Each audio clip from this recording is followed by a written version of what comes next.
The face of Elrond was ageless, neither old nor young, though in it was written the memory of many things, both glad and sorrowful. His hair was dark as the shadows of twilight, and upon it was set a circlet of silver. His eyes were gray as a clear evening, and in them was a light like the light of stars. Venerable he seemed as a king crowned with many winners, and yet hale as a tried warrior in the fullness of his strength. He was the Lord of Rivendell, and mighty among both elves and men.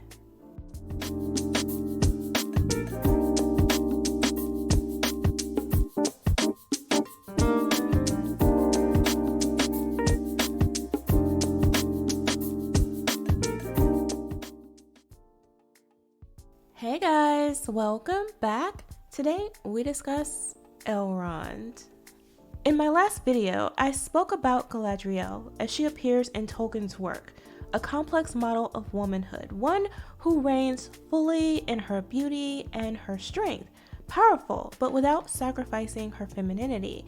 And I compared that to the image of her as portrayed by Amazon's Rings of Power, dull and ordinary, clearly reshaped into some kind of street-level warrior to suit their image of what it means to be a strong female character today.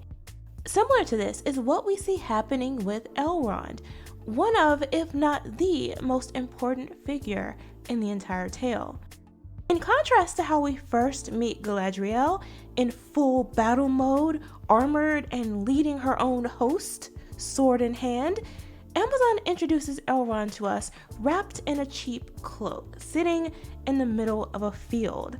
She's the warrior.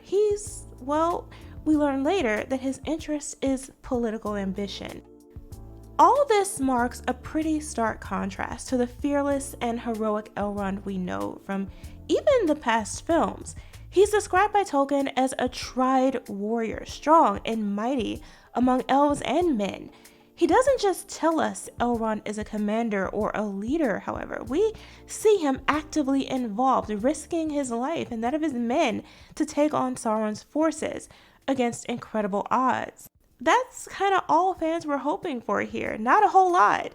And yet, here it appears we'll be getting someone who already feels far less authentic, less developed, and less interesting than his book counterpart. You almost have to wonder too, how will they get their selfish, immature, oddly short, fair-haired version of Elrond to the thoughtful, wise, and venerable Lord of Rivendell we see in the films? Will it be by the respect and honor he's earned, or something more superficial? Will hair dye be involved?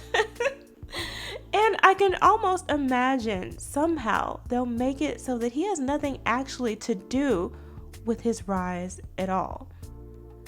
The sad part about what we can expect from this depiction of Elrond in this series is that his strength never needed to be downplayed to bolster other aspects of his personality. Like all Tolkien's characters, including Galadriel, Elrond is complex. He is an exceptional warrior, but he's also a healer. If you wanted to show a more nurturing side to his masculinity, simply emphasizing this point would have served that purpose without taking anything away from him, just as Galadriel's strength could have and should have been shown through her wisdom and guidance and tactical mind, rather than sword and shield.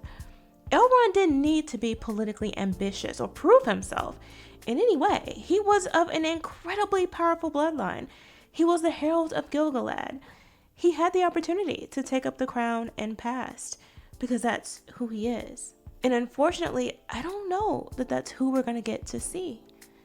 But hey, those are my thoughts. Let me know what you guys think in the comments below. Thanks for watching. Remember to like, comment, share, and subscribe, and I'll see you next time.